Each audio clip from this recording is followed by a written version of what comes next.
সেইটোলৈকে মোৰ আপত্তি নাছিলে কিন্তু গৌৰৱে যদি তেনেকৈ কথাটো ভাবিছিলে তেতিয়াহ'লে আমাৰ লগত আলোচনা কৰাটো দৰকাৰ আছিলে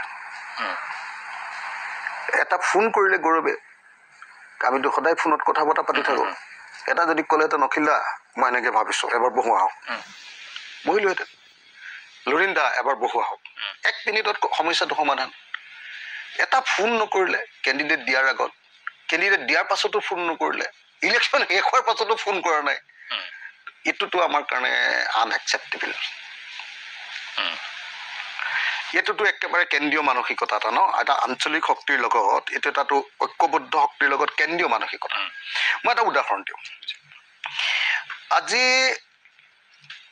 অতুল বৰাৰ এজিপিয়ে অসম গণ পৰিষদ পাৰ্টিটো আপোনালোকে দেখিছে তেওঁলোকে গোটেই জীৱন ক'লে যে আমি বিদেশী খেলিবৰ কাৰণে জন্ম হৈছোঁ তেওঁলোকৰ একমাত্ৰ লক্ষ্যটো আছিলে বিদেশী খেলা অগপৰ সৃষ্টি তাৰপিছত এবাৰ দেখিলোঁ যে এইবাৰ তেওঁলোকে অকল ক্ষমতাত থাকিবৰ কাৰণে এইবাৰ তেওঁলোকে আইনখনত সমৰ্থন দিলে মানে একদম ভোট দি দিলে দিল্লীত ভোট দি দিলে এইটো কোন মানুহে ভাল পাইছে বাৰু কোনো জেনুইন মানুহেতো এইটো ভাল পোৱা নাই নহয় জানো এতিয়া আমি ইউনাইটেড ফ্ৰণ্ট এটা থাকোঁতে এজন মানুহে দিল্লীৰ লগত কথা বতৰা পাতে যদি অকলে এটা সিদ্ধান্ত লৈ আমাৰ গোটেই ইউনাইটেড ফ্ৰণ্টটোক যদি বিশ্বাসঘাতকতা কৰিলে অপমান কৰিলে তেতিয়াহ'লে কোন মানুহে ভাল পোৱা উচিত সেইটোতো নিশ্চয় তাক আমি বেয়া পাম তাকো আকৌ যিজন মানুহে কৰিলে তেওঁক আমি লিডাৰ হিচাপে আগবঢ়াই লৈ যাব খুজিছিলোঁ তেওঁক CM কেণ্ডিডেট হ'ব এনেকুৱা ধৰণৰ ধাৰণা এটা দিছিলোঁ 3 গগৈ ধাৰণা এটা দিছিলোঁ তেওঁ আমাক এইটো কৰি দিলে গতিকে তেওঁৰ ওপৰত আমাৰ খং আছে বহুত খং আছে আজিৰ দিনটোতো হা কিন্তু গগৈ ডাঙৰীয়া কথাটো মই যদি এনেকৈ মানে কাইলৈ মই এটা বাক্য মাত্ৰ কৈ শেষ কৰি দিওঁ কাইলৈ যদি ধৰক কংগ্ৰেছৰ লগত আমাৰ এখন চৰকাৰ হ'ল হয় গৌৰৱ গগৈ ধৰক চিফ মিনিষ্টাৰ হয় গৌৰৱ গগৈ যদি দিল্লীৰ কথা মতে যদি যিকোনো এটা কথা সিদ্ধান্ত জাপি দিব খোজে যেনেকৈ কাখন হেৰিয়াৰ ওপৰত জাপি দিলে অসম গণ পৰিষদৰ ওপৰত জাপি দিলে যদি জাপি দিব খোজে আৰু মইতো তেতিয়াহ'লে এতিয়াই যদি মনে মনে থাকোঁ তেতিয়াও মনে মনে থাকিব লাগিব মোক আপোনালোকে তেনেকুৱা লিডাৰ এজন হোৱাটো বিচাৰে নেকি গৌৰৱ গগৈ কি কয় আমাৰ লুৰিণক তেনেকুৱা এটা লিডাৰ হোৱাটো বিচাৰে আমিতো আমাৰ সক্ৰিয়তাৰ কথা আমাৰ অসমৰ হেৰিবিলাকৰ কথা ক'ব লাগিব আজি গৌৰৱে যদি এনেকুৱা ধৰণৰ অহংকাৰ কৰে আমি সেইটো কথা ক'ব লাগিব তাৰ বাহিৰে বেলেগ ব্যক্তিগত কোনো ক্লাছ নাই গৌৰৱক এতিয়াও ভাল পাওঁ সৰু ল'ৰা এটা আহি ভাল পাওঁ কিন্তু গৌৰৱে যিটো কৰিছে এইটো আনডেমক্ৰেটিক আৰু গৌৰৱে যিটো কৰিছে এইটো চেণ্ট্ৰেল এই নেশ্যনেল মানে আপোনাৰ পাৰ্টিবিলাকৰ আঞ্চলিক দলৰ প্ৰতি অপমান কৰাৰ সেই দিল্লীৰ মানসিকতাটো দিল্লীয়ে যে ৰঙা চকু দেখুৱাই সেইটো আৰু সেইটো ভাল কথা হোৱা নাই মই যদি এনেকৈ আপোনাক এনেকৈ কথাখিনি জানিব বিচাৰোঁ যে প্ৰথম কথাটো হ'ল যে গৌৰৱ গগৈ কিয় আপোনালোকক গুৰুত্ব নিদিলে বা গৌৰৱ গগৈৰ সেই স্থিতিটো কিয় গ্ৰহণ কৰিলে মই ভুল শুদ্ধলৈ নাযাওঁ কথাটো হ'ল যে বিশেষকৈ আপোনাৰ যিহেতু আপোনাৰ লগত মই কথা পাতিছোঁ মই আপুনি বুলি গোটেই কথাটো উদুকিয়াব বিচাৰিম যে আপুনি মানুহজন বিশ্বাসী নহয় আপুনি কথাটো এনেকৈও ওলাইছে যে হয় আপুনি 2000 আমাৰ 24 চনৰ লোকসভা নিৰ্বাচন আপোনালোকৰ দলে প্ৰথম যোৰহাট সমষ্টিটো আপোনালোকে টিকট দিয়াৰ কথা আছিলে আপোনালোকৰ প্ৰাৰ্থী আছিলে বা আপোনাক হ'লেও উঠিবলৈ জোৰ দিছিলে যেতিয়া গৌৰৱ গগৈ তাৰ কংগ্ৰেছ প্ৰাৰ্থী হ'ল তেতিয়া আপুনি বহুবাৰ ৰাজহুৱা সভাত কৈছে যে আপুনি এইটো চৰম যিটো মানে ত্যাগ যিহেতু কথাটো যিকোনো কাৰণত তাত বিৰোধী প্ৰাৰ্থী জিকিব লাগে আৰু আপোনালোকে যিমান সম্ভৱ হয় আমি যিমানখিনিলৈকে দেখিছোঁ ৰাজহুৱাভাৱে আপোনালোকে প্ৰচাৰ চলাইছে বা বিভিন্ন স্থানত গৈছে তাৰ পিছতো কিন্তু কিছু কিছু ক্ষেত্ৰৰ পৰা আমি শুনা পাওঁ সংবাদ মাধ্যমৰ এগৰাকী কৰ্মী হিচাপে যে আপুনি গৌৰৱ গগৈৰ বিজয় বিচৰা নাছিল আপুনি গৌৰৱ গগৈ পৰ্যাপ্ত ধৰণে আন্তৰিকতাৰে সহায় কৰা নাছিল বৰঞ্চ আপুনি গৌৰৱ গগৈ এইটো কথা কোনো কাৰো হাতত প্ৰমাণ নাই আপুনি কিবা যিহেতু আমি মুকলিকৈ কথাখিনি পাতিছোঁ সেইকাৰণে জানিব বিচাৰিছোঁ যে ভিতৰুৱা কিবা দ্বন্দ্ব যাৰ কাৰণে আপুনি গৌৰৱ গগৈৰ সন্মুখত একেবাৰে বিশ্বাসভাজন নহয় মানে মই যদি এতিয়া কওঁ গৌৰৱ গগৈ যদি মোক বিশ্বাস কৰা নাই চাগে এটা কথাতে কৰিব নোৱাৰে হয় সেইটো হ'ল মই ৰাহুল গান্ধীৰ সন্মুখত গৌৰৱ গগৈয়ে নগাঁৱত নহয় গৌৰৱ গগৈয়ে যোৰহাটত খেলিব লাগে বুলি কৈছিলোঁ তেতিয়া গৌৰৱ গগৈয়ে নগাঁৱত প্ৰস্তুতি চলাইছিল যিদিনা কেণ্ডিডেট ঘোষণা হৈছিল ৰাহুল গান্ধীয়ে আমাক প্ৰতিশ্ৰুতি দি গৈছিলে যে গৌৰৱ গগৈক আমি যোৰহাটত দিম প্ৰপ'জেল মোৰ আছিলে মই ৰাহুল গান্ধীক কৈছিলোঁ যে জিকাই নিয়া দায়িত্ব মোৰ ৰাহুল গান্ধীক কৈছিলোঁ চবৰ সন্মুখত অল পাৰ্টিজ আছিলে হা সেইটো কথাক লৈ মোক খুব বেয়া পাইছিলে আৰু চবেই ভাবি আছিলে যে মই গৌৰৱ গগৈক হৰুৱাবৰ কাৰণে মইতো সেইটো সুধিবলৈ আহিছিলোঁ গৌৰৱক মানে যোৰহাটলৈ নিবলৈ আপুনি হৰুৱাব বিচাৰিছিলে জিকাব বিচাৰিছিলে মই বাৰম্বাৰ কৈছিলোঁ 1 নম্বৰ কথা কৈছিলোঁ যে যদি গৌৰৱ গগৈ নগাঁৱত উঠে তেওঁ MP হ'ব কিন্তু যদি গৌৰৱ গগৈ যোৰহাটত উঠে তেতিয়াহ'লে তেওঁ অসমৰ লিডাৰ নেতা হ'ব এইটো আছিল মোৰ বক্তব্য অসমৰ লিডাৰ কৰিবৰ কাৰণে গৌৰৱ গগৈক মই যোৰহাটলৈ লৈ গৈছিলোঁ কিন্তু মই গৌৰৱ গগৈৰ লগত ঘূৰি থকা গোটেই পিৰিয়ডটোত দেখিছিলোঁ যে গৌৰৱ গগৈ কনফিডেন্স নাছিলে যে তেওঁ জিকিব লাষ্টত ইলেকশ্যন যিদিনা ভোট হৈছে সেইদিনা পৰ্যন্ত তেওঁ হাৰিম বুলি ভাবি আছিলে কিন্তু সেইটো মই আপোনালোকৰ একমত নহ'ম মোক সেইটো শেষ কৰি ল'বলৈ দিয়ক এতিয়া তাৰপিছত আপুনি নিশ্চয় আপুনি যোগ বিয়োগ কৰিব তেওঁ ভয়ে ভয়ে আছিলে মই যিমান দূৰ দেখিছিলোঁ যে তেওঁ হাৰিব বুলি এটা ধাৰণা এটা তেওঁ আছিলে তেওঁ মোক বৰবাদ হৈ গ'ল আৰু এনেকুৱা ধৰণৰ ধাৰণা এটা আছিলে প্ৰথম অৱস্থাৰ পৰা দ্বিতীয় বস্তুটো আছিলে যে গৌৰৱ গগৈক জয়ী কৰাৰ যিটো মানে ইলেকশ্যনৰ নেৰেটিভ বুলি কয় সেইটো কোনে বনাইছিলে যোৰহাট লোকসভা সমষ্টিত গৌৰৱ গগৈক জয়ী কৰাৰ যিটো নেৰেটিভ কি বুলি আছিলে যে তপন গগৈ বাঁহৰ মূঢ়া আৰু গৌৰৱ গগৈ অসমৰ দিল্লীৰ সম্ভাৱনাপূৰ্ণ মানে দিল্লীত অসমৰ প্ৰতিনিধি মানে মুখ হয়নে এই গোটেই নেৰেটিভটো অসমৰ মানুহৰ মাজলৈ লৈ যোৱা মানুহজন কোন আছিলে আপুনি দাবী কৰে নেকি আপুনি বুলি দাবী নহয় আপোনালোকে যদি নিৰপেক্ষ হয় সেইটো ক'বই লাগিব কাৰণ সেই গোটেই নেৰেটিভটোতো মই বনাইছিলোঁ তাত মই নাজানো বেলেগ কোনোবা পাৰ্টীয়ে গৌৰৱ গগৈক জিকাবৰ কাৰণে প্ৰত্যেকটো বিধানসভা সমষ্টিত নিজৰ যিবিলাক সাংগঠনিক শক্তি আছে সেইবিলাকক এক্টিভ কৰিছিলে নে নাই মই এটা কথা জানো যে তিতাবৰ বিধানসভা সমষ্টিটো আমি ৰাইজৰ দলে গৌৰৱ গগৈক জিকাবৰ কাৰণে 11খন গাড়ী দিছিলোঁ আমাৰ দলৰ মানুহক তেওঁলোকে তেওঁৰ হৈ কেম্পেইন কৰিবৰ কাৰণে মাজুলীত কেইখন গাড়ী দিছিলোঁ এবাৰ খবৰ লওক প্ৰত্যেকটো গৌৰৱ গগৈৰ কাৰণে আমি আমাৰ দলৰ কিমান পুঁজি ব্যয় কৰিছিলোঁ এবাৰ খবৰ লওক কিন্তু গৌৰৱ গগৈ ভাবি আছিলে যে যদি মোক বোধহয় আপোনাৰ কথাৰ পৰাহে এতিয়া মই কৈছোঁ যদি মোক বোধহয় বেছিকৈ আগভাগ দিয়া যায় মানে তেওঁতো মোক ক্লিয়াৰলি কৈছিলে যে চাওক মোক ইয়াততো কংগ্ৰেছক অৰ্গেনাইজ কৰিবলৈ পঠিয়াইছে ডাইৰেক্ট মোক বহুৱাই লৈ গাড়ীত কৈছে গতিকে অখিলা বেয়া নাপাব চব মিটিঙলৈ আপোনাক নিনিওঁ কিন্তু গৌৰৱ গগৈ কৈছিলে ডাইৰেক্ট কৈছে এইটো মানে মই কৈ দিছোঁ গতিকে যিবিলাক মানুহে ভাবে যে গৌৰৱ গগৈক মই বৰিতা কৰোঁ যিবিলাকে ভাবে যে গৌৰৱ গগৈক মই হিংসা কৰোঁ যিবিলাক মানুহে ভাবে যে গৌৰৱ গগৈক মই বিৰোধিতা কৰোঁ সেইবিলাক মানুহে মোৰ সম্পৰ্কে তেওঁলোকৰ যিটো ধাৰণা সেই ধাৰণাটো তেওঁলোকৰ শুদ্ধ নহয় মইতো ক্লিয়াৰলি কৈ দিব পাৰোঁ গৌৰৱকতো মুখে মুখে কৈছোঁ যে তোমালোকৰতো লিডাৰবিলাকতো এই ইলেকশ্যনৰ সময়ত চব পলাই পটং দিছে ফিল্ডত কোন আছে চোৱা বেদব্ৰত বৰা সোধক বা হেৰি গগৈ আমাৰ কি আছিলে তৰুণ গগৈ ডাঙৰীয়াৰ যে PS আছিলে কি নাম তেওঁ কি গগৈ বিপুল গগৈ তেওঁলোকক সোধক যে কংগ্ৰেছে বেছি এক্টিভ আছিলে নে যোৰহাট লোকসভা সমষ্টিত আমি বেছি এক্টিভ আছিলোঁ কোনে ফুল টাইম কাম কৰিছিলে এবাৰ সোধক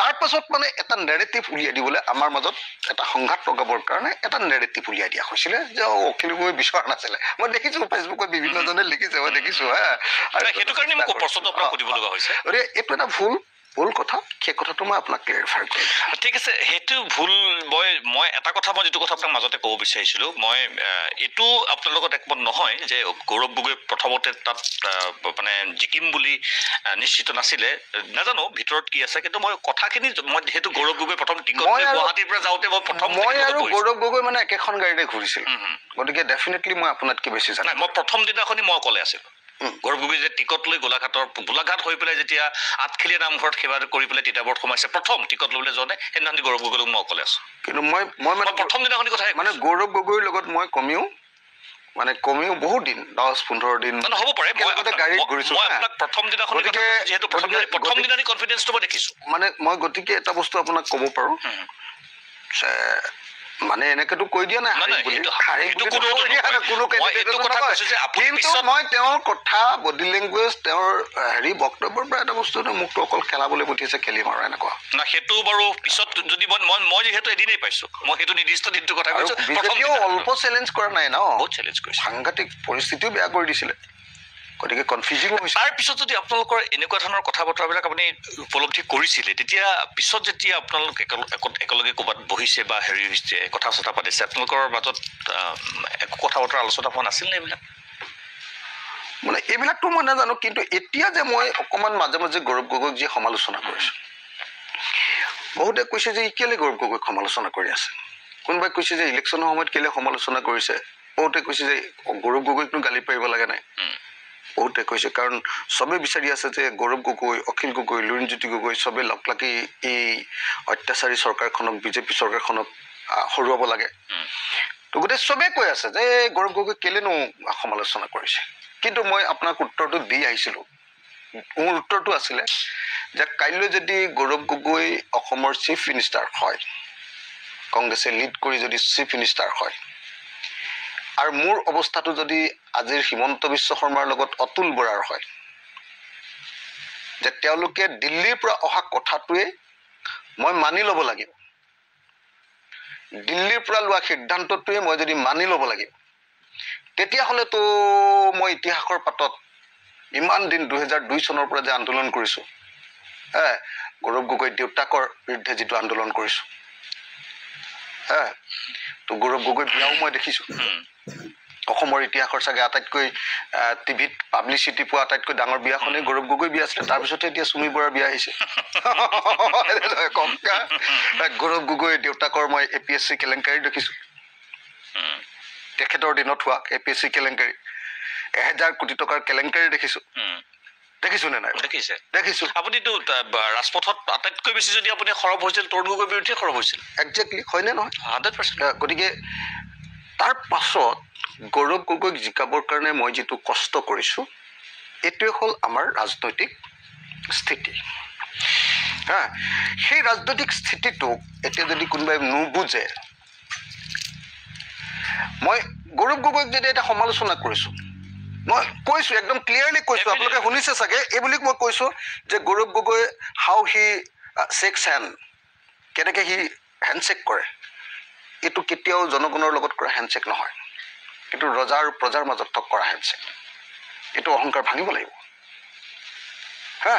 তেওঁ লগত বহি থকা মানুহ এজনৰ লগত যেনেকৈ বহে এইটো আপুনি নিজে ইনফিৰিয়ৰিটি কমপ্লেক্সত ভুগি যাব দুটা বাক্য কৈ লওঁ মানে এই যিটো কাৰবাৰ আৰু কাৰ লগত কথা নাপাতে ওপৰৰ পৰা সিদ্ধান্ত এটা লৈ আহে ডিচিশ্যন আপুনি এটা ফোন কৰকচোন চাওঁ গৌৰৱ গগৈ ধৰে যদি আপোনাক চাওঁ মই মোক ফোন কৰিলেতো আপুনি দম দিব মই একবাৰ নধৰিলে আপুনি দম দিব মোক অখিল আপুনি ফোন নধৰা হ'ল আজিকালি বেছি হ'ল গৌৰৱ গগৈক ফোন কৰকচোন 10 বাৰ কৰক মই চাওঁ এতিয়া মাৰক আপুনি ধৰে যদি চাওঁ আপুনি টাইম এটা বিচাৰকচোন চাওঁ মই কি কয় এই যিটো তেখেতে একদম সাংঘাতিক ধৰণৰ এটা এই যিটো মানে ৰজাঘৰীয়া ধৰণৰ এটা যিটো তেওঁ ইমেজ লৈ আহিছে এইটো ইমেজ লৈ থাকিলেতো মই চৰকাৰ কৰিলেও মইতো মৰি যাম এতিয়া মই আপোনাক কওঁ মানে এইটো ইমেজ লৈ থাকিলে অসমৰ স্বাৰ্থ পূৰণ কৰিব নোৱাৰিম সেইকাৰণে এবাৰ ইচ্ছাকৃতভাৱে কাইলৈ পৰহিলে হয়তো কংগ্ৰেছৰ লগত আমাৰ আকৌ বুজাবুজি হৈ যাব তাৰপিছততো আৰু গৌৰৱ গগৈক মই একদিনো সমালোচনা কৰিব নোৱাৰিম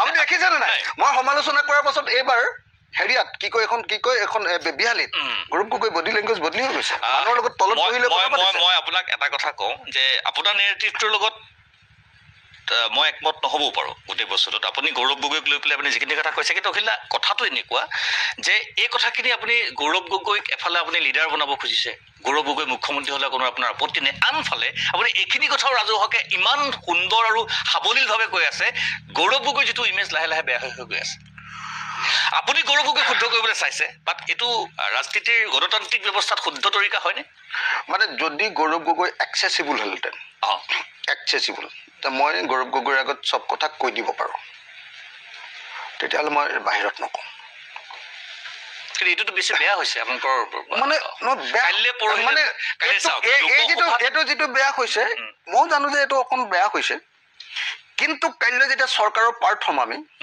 তেতিয়া গৌৰৱ গগৈ যিটো মোক ডেমাকি দেখুৱাব সেইটো অসমৰ কাৰণে বেছি ভয়ংকৰ হ'ব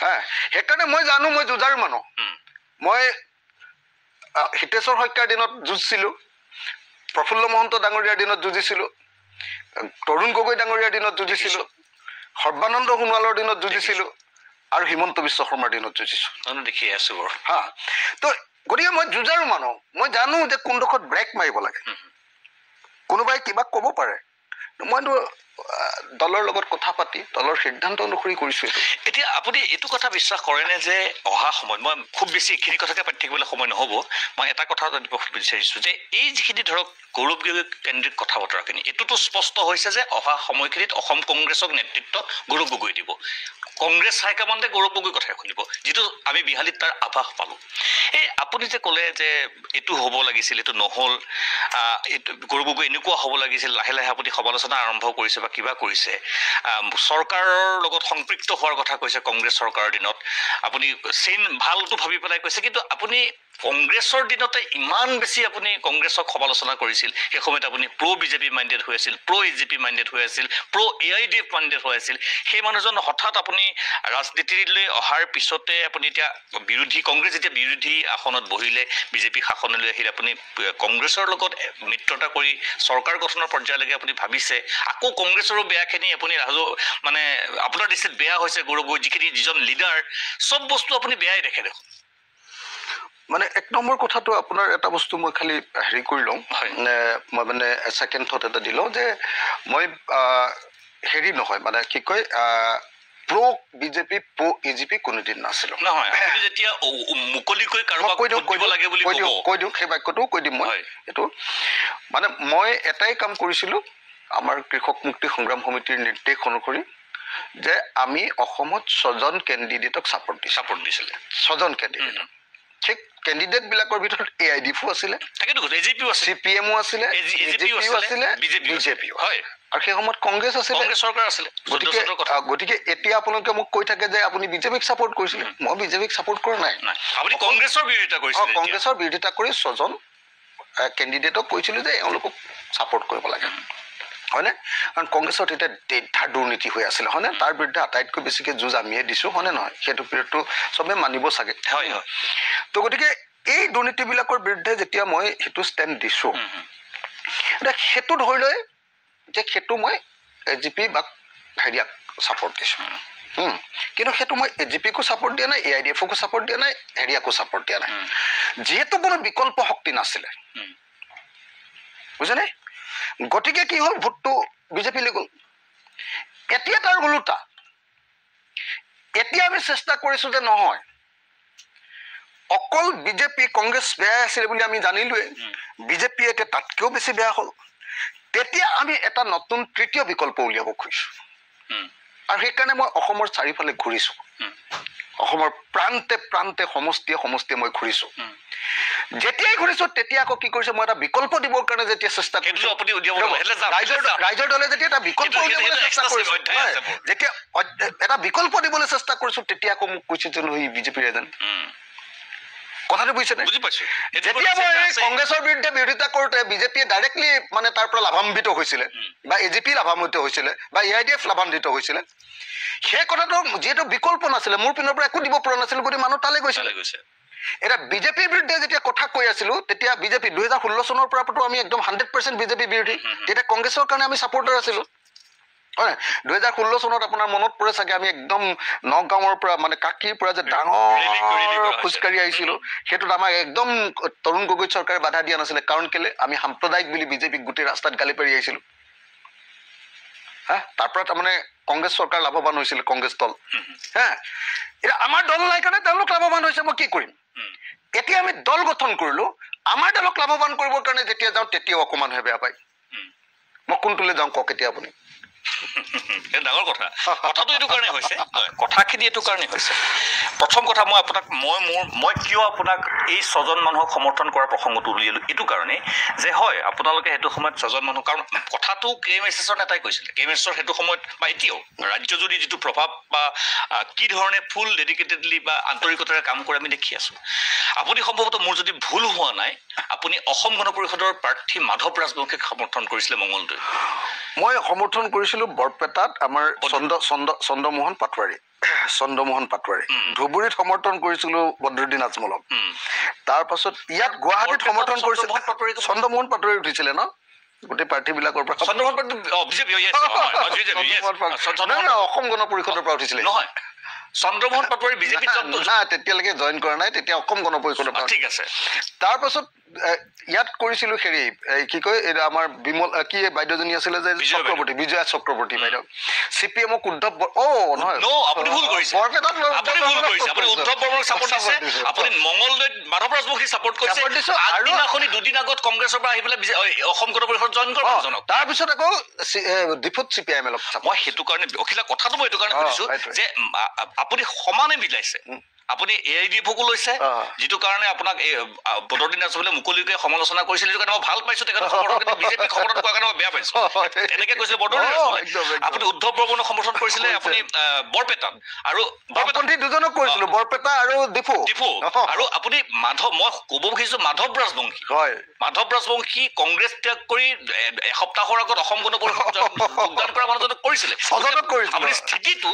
মানে আপুনি অংকটো তেতিয়াই কৰিছিলে মানে আপুনি অংকটো আপুনি কৰিছে নহলে আপুনি মাধৱ ৰাজবংশীক কেতিয়া সমৰ্থন নকৰে অংকটো মানে বুজা নাই মানে গোটেইখিনি যে অসম গণ পৰিষদ AIDF আপুনি কংগ্ৰেছৰ বিৰোধিতাৰ সমানে ভাগ ভিতৰত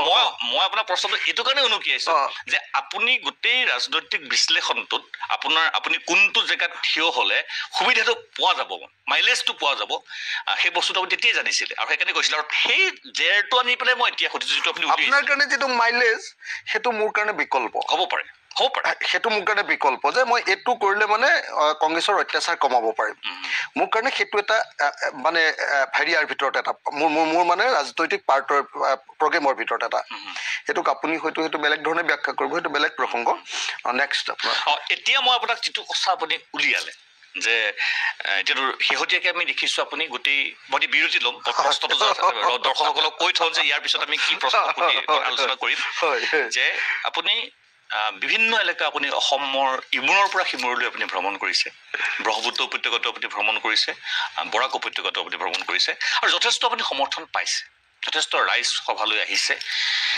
তাৰ পিছতে কথাটো এনেকুৱাকে হৈছে যিটো আপুনি উনুকিয়াই গ'ল যে বদৰুদ্দিন আজমলে যিটো স্পেচ এৰিব বিচাৰিছে বা তেওঁ হাতৰ পৰা ওলাই গুচি গৈছে সেই স্পেচটো লাহে লাহে অখিল গগৈ সোমাইছে আৰু সমান্তৰালভাৱে ওলাইছে যে এই গোটেই কামটো মাষ্টাৰ মাইণ্ডটো শাসক পক্ষ কাৰণ এনেকুৱা এটা ইকুৱেশ্যন হৈছে যে বিজেপি নিজৰ শক্তি ক্ষয় নকৰাকৈ পৰস্পৰ শক্তিৰ মাজত মই নাম নকওঁ বিভিন্ন ক্ষেত্ৰত ওলাইছে যুঁজখন লগাই পেলাই শক্তিটো হৈছে আৰু তাৰ অন্যতম বাহকজন অখিল গগৈ এইটো কি ধৰণৰ নেৰেটিভ বা এইটো বস্তু কিয় ওলাইছে সেইটো কথা মই পাতিম তাৰ পূৰ্বে মই বিৰতি লৈ লওঁ তাৰপিছতে মই এইজন অখিল গগৈৰে যিটো ৰাজনৈতিক আদৰ্শ যিহেতু তেখেতে এতিয়া প্ৰগতিশীল জাতীয়তাবাদ কৰি আছে মাৰ্ক্সবাদৰ পৰা আহি প্ৰগতিশীল জাতীয়তাবাদলৈকে এই গোটেই ধাৰাটো তেখেতৰ ৰাজনীতি অকণমান পাতিবলৈ চেষ্টা কৰিম আচলতে অখিল গগৈ সময়ৰ লগত খোজ দিয়া ব্যক্তি নে চৰম সুবিধাবাদী ব্যক্তি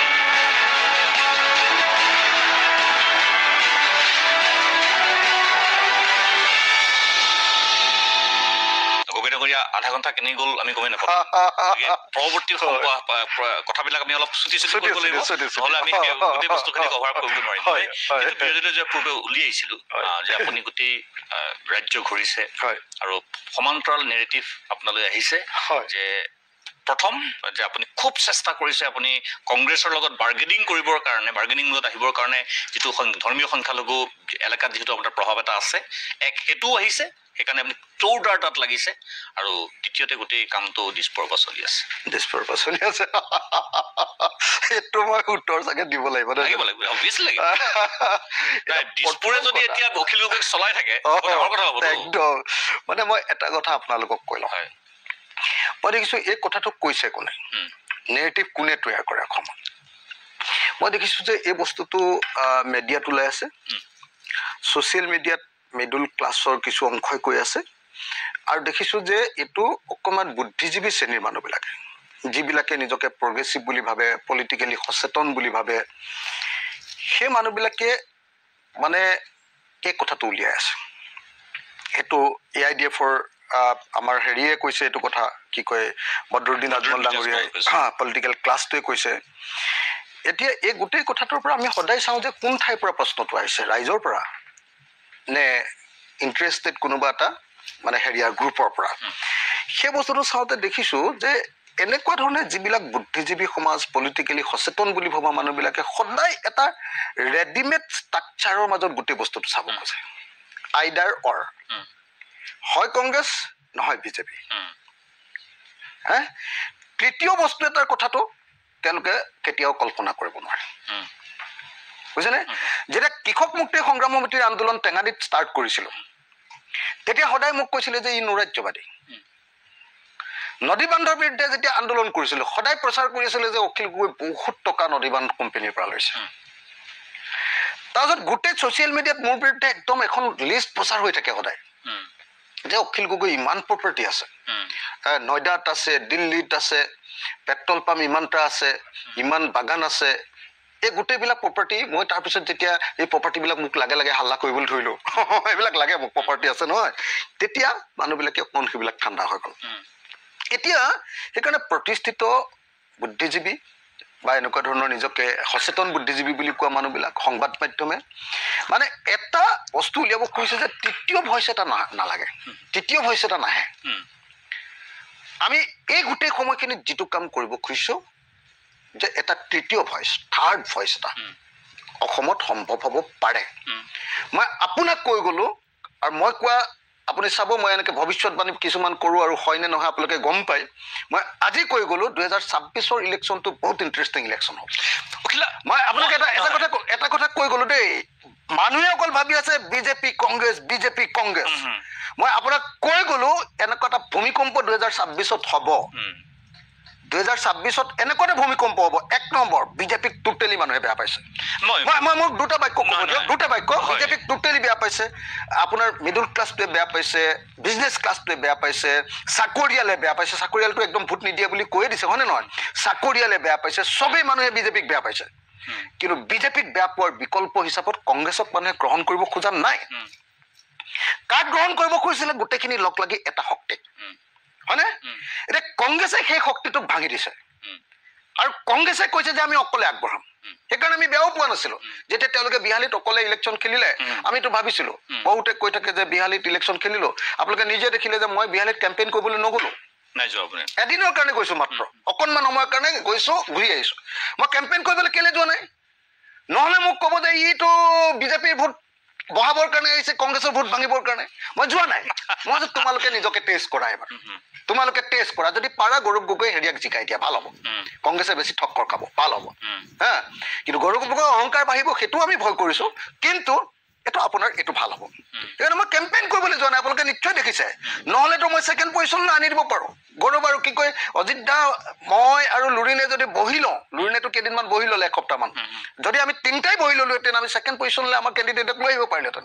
কিন্তু আমি বিচৰা নাই।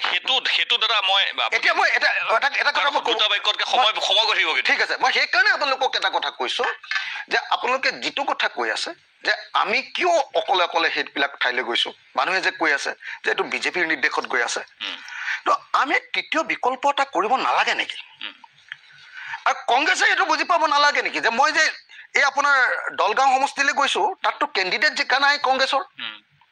মই যে হাতচিঙি মাৰিলে গৈছোঁ, তাততো মানে মানকাছাৰততো কংগ্ৰেছৰ MLA নাই। কাৰ MLA আছে? আন এটা সাম্প্ৰদায়িক দল, বিজেপিৰ নিচিনা আন এটা সাম্প্ৰদায়িক দল AIDFৰ MLA আছে। সেই ঠাইখিনিত যদি আমি সোমাওঁ, যদি আমি খেলি জিকোতো, তেতিয়াহ'লেও কাৰ লাভ হ'ব? কিন্তু পকাবেতবাৰীত কংগ্ৰেছৰ MLA আছে, নাওবৈচাত বা ৰঙানদীত কংগ্ৰেছৰ MLA আছে নাই? আছে নহয়, এতিয়া নাওবৈচাটো ভাগি জানো, মোৰ নিজৰ সমষ্টি, সেইটো আছিলে নাওবৈচা, মোৰ নিজৰ সমষ্টি। আপুনি ৰঙানদীতো কেম্পেইনিং সভা কৰিছে আজিজুৰ ৰহমানৰ লগত, আপুনি নাওবৈচাতো কৰিছে। দুইটাতে কৰিছোঁ, মইতো ফ'ল' কৰি আছোঁ। সেই দুইটাতে কৰিছোঁ, আৰু দুইটাৰ ভিতৰত এটা ল'মেই। দুইটাৰ ভিতৰত এটা ল'ম। তাততো কংগ্ৰেছ আছে। কংগ্ৰেছ আছে, কিন্তু কংগ্ৰেছ থাকিলে বুলি আমি কি কংগ্ৰেছ থাকিলে কোনো নাযাম নেকি? আপুনি যিটো কথা মই দুটা কথা যোৱা নাই, সেই যোৱা নাইটোতে মোক মই দুটা নেৰেটিভ আপুনি কৈছে যে দলগাঁৱত আপুনি যোৱা নাই, মানকাছাৰত নাই মই কৈছো দলগাঁৱত গৈছো, মানকাছাৰত গৈছো, মানে মই দুটা কথা কৈ আছো, মোক এইটো শেষ কৰি ল'ব লাগিব। এটা হ'ল যে মই 16টা AIDFৰ MLA আছে, MLA 16জন নাই জানো, 16টা সমষ্টিত যাম। কংগ্ৰেছৰ তেনেকুৱা যিমান সমষ্টি আছে চবতে যাম, বিজেপিৰ যিমান সমষ্টি আছে সকলোতে যাম। শদিয়াত কাৰ MLA আছে? শদিয়াততো বিজেপিৰ MLA আছে। তাৰপিছত ডিগবৈত কাৰ MLA আছে? বিজেপিৰ MLA আছে, হয় নে নহয়? তাৰপিছত আপোনাৰ হেৰিয়াত কোন জোনাইত কাৰ MLA আছে? বিজেপিৰ MLA আছে, আপোনাৰ একালৰ সতীৰ্থ। হয় নে নহয়? মই নাই যোৱা নেকি সেইবিলাকত? আপুনি কওক না কথাটো যে চবলৈকে গৈছো, আৰু গৈছো মানে এনেকুৱা নহয় যে আমি গৈছো মানে এনেকুৱা নহয় একদম। যদি আজিৰ দিনটোত যদি আমি যদি কাইলৈ কংগ্ৰেছৰ পাৰ্টনাৰো হওঁ, যদি আমি সাংগঠনিক কাম কাজ নকৰি অকল বহিয়ে থাকোঁ, তেতিয়াহ'লে কংগ্ৰেছক আমি কিবা এটা সহায় কৰিব পাৰিম নেকি? এনে যদি বহি থাকোঁ তেতিয়াহ'লে কংগ্ৰেছৰ কিবা লাভ হ'ব নেকি আমাৰ লগত থাকি? আমি যে সংগঠন কৰিছোঁ, এতিয়া যিটো কাম কংগ্ৰেছে কৰিব লাগে, যে প্ৰত্যেক ঠাইলৈ যাব লাগে, কনফিডেঞ্চ আনিব লাগে, খালী ঠাই পেলাই থৈ দিছোঁ, বিজেপিয়ে সোমাই গৈছে। আটাইতকৈ ডাঙৰ কথা যে মুছলমান অঞ্চলত বিজেপি সোমাই গৈছে। এতিয়াতো হিমন্ত বিশ্ব শৰ্মাই কৈ দিলে যে 6টা সমষ্টিত আমি জিকিম, 6টা সমষ্টিত। এতিয়া যদি সামগ্ৰীত কাম নকৰে, আজি যদি আপোনাৰ হেৰিয়াত কাম নকৰে, কি কয় লাহৰীঘাটতো এই মুহূৰ্তত কংগ্ৰেছ 100% হাৰিব। লাহৰীঘাটত যদি কাম নকৰে 100% হাৰিব। মই আপোনাক ক'লো নহয় 100%। দক্ষিণ কৰিমগঞ্জ, উত্তৰ কৰিমগঞ্জ 100% কংগ্ৰেছ হাৰিব যদি আমি নাযাওঁ তাত। কংগ্ৰেছটো আপোনালোকে উদ্ধাৰ কৰিবলৈ যাব নে ৰাইজৰ দল স্থাপন? দুইটা। কিন্তু তাৰ ভিতৰত এই যে 6টা আছে, 6টাৰ ভিতৰত ক'ৰবাত 3টাত আমি উঠিম, 2টাত আমি উঠিম, 1টাত আমি উঠিম। কংগ্ৰেছে 5টাত উঠিব, 3টাত উঠিব, 2টাত উঠিব। কিন্তু ক'তো আমি নাযাম আৰু কংগ্ৰেছৰ কাৰণে আমি অপেক্ষা কৰি থাকিম, আৰু কংগ্ৰেছে আমাক উদ্ধাৰ কৰি দিব অসমখন। এই ধৰণে ভবাৰ যিটো মানসিকতা, এই মানসিকতাটো ভাল বস্তু নহয়। মানে বহুত মানুহে ভাবে কি বুজিছে নাই, বহুত মানুহে ক্লাছৰ চোকা ল'ৰাটোৱে মানে গণ্ডগোলটো চোকা ল'ৰাটোৱে নকৰে, মানে এনেকুৱা। আমি চববিলাক আমি তৃতীয়টো যিটো আছো নহয়, আমাৰ দুৰ্বল সৰু আমাৰ যিবিলাক দল, এইবিলাকে আমি গণ্ডগোল কৰোঁ। মই আপোনাৰ লগত একমত, কিন্তু কথাটো হ'ল যে এই তৃতীয় যিটো বস্তু, তৃতীয়টো বৰ ভয়ানক বস্তু। তৃতীয় বস্তুটোৱে ভয়ানক। তৃতীয়টো আপুনি 100% আপুনি ছাকচেছ হ'ব লাগিব। তৃতীয়টো যদি 100% ছাকচেছ নহয়, যিহেতু গণতন্ত্ৰত সংখ্যাটো আপোনাক লাগিবই।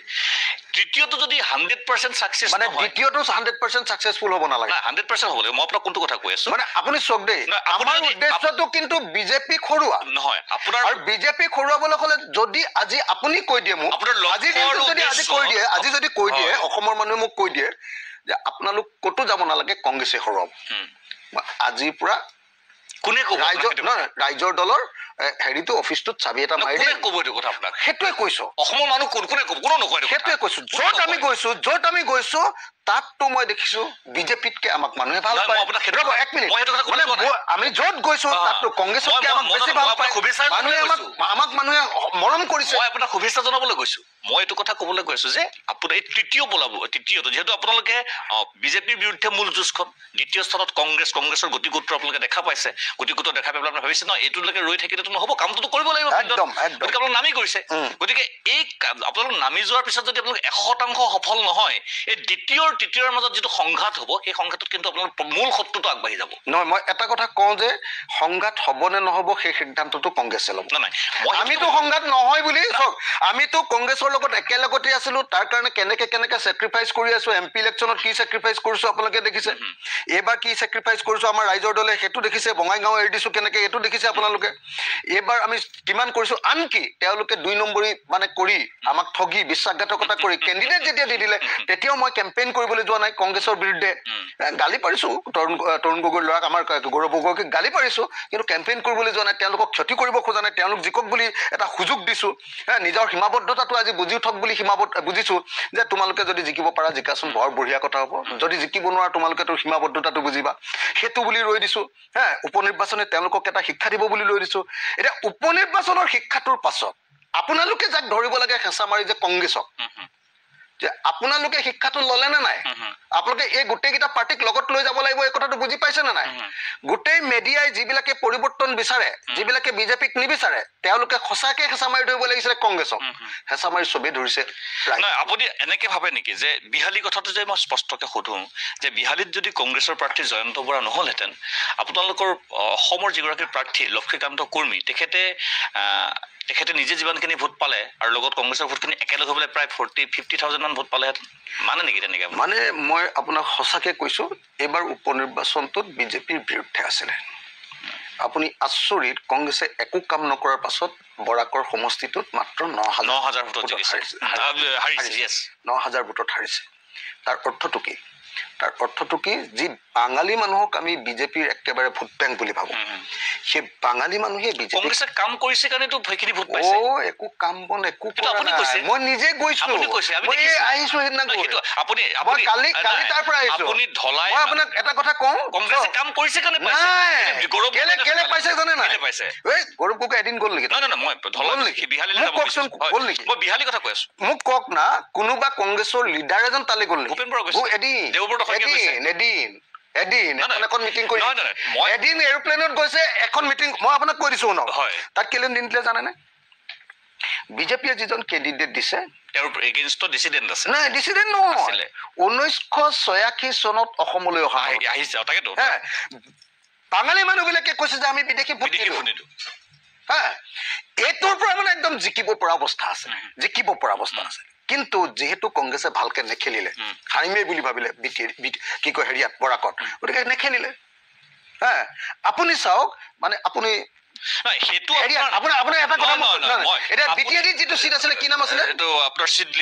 কেইটা ভোট পালে? খুব কম ভোট পাইছে। 4,000 আগৰবাৰ কি আছিলে? তাত আগৰবাৰ যেতিয়া ইলেকশ্যন খেলিছিলে কিমান ভোট পাইছিলে আপুনি গম পাইছে নাই? মই আপোনাক আপুনি বস্তুটো এটা কথা মই আপোনাক বস্তুটো লৈ নাযাব। আপুনি মোক পচন্দ, মই আপোনাক চিডলিটো আপুনি ৰখ, চিডলি যদি আহিব লাগে মই আহিম। মই আপোনাক কৈ আছো বিহালীৰ কথা, মই আপোনাক কৈছো ধলাইৰ কথা। বঙাইগাঁৱত আপুনি চাওক, যি বঙাইগাঁও, আপুনি এটা কথা মনত ৰাখিব দেই, যি চামগুৰিত বংশবাদৰ কাৰণে মানুহে আঁতৰি দিলে বুলি কৈছে, বঙাইগাঁৱত আকৌ লৈ ললে। আপুনি তাৰমানে আমি বিকল্পটো দিব নোৱাৰিলো। গোটেইকেইটা প্ৰসংগ একেলগ নকৰিব। মই এটা কথা আপোনাক ক'ব পাৰো, চামগুৰিত যদি আপুনি মানে নে নাই, আপুনি এটা বস্তু মানে নে নাই, বিহালীটো শেষ কৰি লওক। মই আপোনাক এইটো কথা ক'ব বিচাৰিছো যে আপুনি যে কৈ আছে বিহালীত মানে CPIM কৰি দিব লাগিছিল বা কংগ্ৰেছে ভুল কৰিলে, কংগ্ৰেছে শক্তি পৰীক্ষা কৰিব লাগিছিলে, আপুনি এটা সুযোগ দিলে। এই সুযোগ সন্ধানী আপোনাৰ যিটো অৱস্থা, আপোনাৰ যিটো সুযোগ সন্ধানী নহয়, সুযোগ দিছো। তাকেতো কৈছো, আপুনি সুযোগ দিছে মানে আপুনি ৰৈছে এটা বস্তু এটা চাবৰ কাৰণে যে পাৰে নে নোৱাৰে। তাৰপিছত আপুনি কমফৰ্ট জোনত আহি পেলাই আপুনি কামটো কৰি পেলাব। এতিয়া মই আপোনাক এটা কথা কৈছো যে যদি তাত জয়ন্ত বৰা কংগ্ৰেছৰ প্ৰাৰ্থী নহলহেঁতেন বা গৌৰৱ গগৈ যদি সেইটো মানে আপোনাৰ ভাষাত জাপি দি দিলেহেঁতেন, আপুনি ভাবেনে যে এই ফলাফল এই 9,000 পাৰ্থক্যলৈ আহিলেহেঁতেন? মই এটা বস্তুত কনফাৰ্ম আছিলো, মানে তালৈ এদিনেই গৈছো আৰু মোৰ যিবিলাক আমাৰ 25-30জন আমাৰ কৰ্মী আছে, তেওঁলোকৰ লগত কথা পাতি মই কনফাৰ্ম আছিলো যে বিৰোধী ঐক্যমঞ্চৰ প্ৰাৰ্থী যদি হ'লহেঁতেন তেতিয়াহ'লে এইবাৰ আমি জিকিলোহেঁতেন। মানে CPIML হওক, মানে এনেকুৱা নাছিলে। মই আপোনাক কৈছো যে জয়ন্ত বৰা কেণ্ডিডেট হোৱা হ'লেও আমি যদি চবে কথা পাতি জয়ন্ত বৰাও কেণ্ডিডেট যদি একমাত্ৰ আপোনালোকে ভাবিছিলে যে বিজেপি এৰি নহা মানুহটোকো কেণ্ডিডেট কৰিব লাগে কংগ্ৰেছৰ মেম্বাৰশ্বিপ নোলোৱা মানুহজনকো, তেনেকেতো আপোনালোকে নিজেই দেখিছে যে কংগ্ৰেছৰ তেনেকুৱা মানুহ কিমানজন গুচি গ'ল আছে। 2021 চনত 101টা চিটত কংগ্ৰেছে খেলিছিলে, জিকিলে 26টাত, তাৰে 7জন গ'ল বিজেপিলৈ, হয়নে? আৰু কেণ্ডিডেট কিমানজন গ'ল বাৰু হাৰা? হিচাপ নাই, হয়নে নহয়? তাৰ পাছত যদি গৌৰৱ গগৈয়ে বিজেপিত থকা মানুহ এটাক একদিনৰ ভিতৰত আনে, সেইটোৰ কাৰণে আমি ইডিঅলজিকেল ফাইট দিয়া মানুহ এজনৰ কাৰণে সেইটো একচেপ্টেবল হ'ব নেকি? সেই ইডিঅলজিকেল ফাইট দিয়া মানুহজনক আমি শেষলৈকে নাথাকিলে কিয়? কোনটো? লক্ষ্মীকান্ত কুৰ্মী। নাই, আপুনি এদিনহে গ'ল তাত প্ৰচাৰ চলাব। মই যোৱা নাই। আপুনি এফালেও চালে, আপুনি ইপিনে সেই মানুহজনক আমি বিপদত এৰি দিলে আৰু এইফালে আপুনি গৌৰৱ দিলে। বিশ্বাসঘাতকতা কৰা বুলি ভাবিহে আমাৰ দলৰ পৰা এটা পুঁজি তেওঁক দিছো, আমাৰ দলৰ পৰা এটা পুঁজি দিছো আৰু এদিন কেম্পেইন। মই আপোনাক কৈছো, কিন্তু আপুনি মাত্ৰ এদিন গৈছে। এদিনেই গৈছো। এইটো আপুনি নিজৰো আজি দুখ লাগে, সেইটো কাৰণে সুধিছো। লক্ষ্মীকান্ত কুৰ্মীৰ প্ৰতি মই অন্যায় কৰিছো। আপুনি অন্যায় কৰিছে। সুযোগখনজনী একদম ধুনীয়া এটা ছেফ পজিশ্যনত ছেফ পজিশ্যন নহয়, এইটো মই মানে আমাৰ দলৰ এইটো কেলকুলেশ্যন আছিলে যে যদি এওঁ কেণ্ডিডেটজন বেটাৰ হয়, বেটাৰ আছিলে, এওঁতকৈ বেটাৰ, কিন্তু সেই কেণ্ডিডেটজনৰ প্ৰতি আমাৰ বিশ্বাস নাই। আৰু তেওঁ এজন মানে 2 নম্বৰী ব্যৱসায় কৰা মানুহ বুলি আমি জানো, তেওঁৰ প্ৰতি বিশ্বাস নাই আমাৰ। কিন্তু বেটাৰ কেণ্ডিডেট এজনৰ যদি বিজেপিক হৰুৱাইও দিয়ে, মই আপোনাক কৈ ল'ব দিয়ক, 21ৰ ৰিজাল্টটো পাইছে, কাৰণ বিবেক দাসতকৈ তেখেতে ভোট বেছি পাইছিল নিৰ্দলীয় হিচাপে উঠি। নাই, সমান পাইছে, নাই এটা দুটা হ'লেও মই সংখ্যা মানে সমান পাইছে, সেইটো বেলেগ কথা। সেইটো নিৰ্দলীয়কে উঠিছে, এই দুইটা যোগ কৰিলে কিন্তু ভোট যিমান আছিলে এইবাৰ কিন্তু হেৰিয়ে সিমান নাপালে।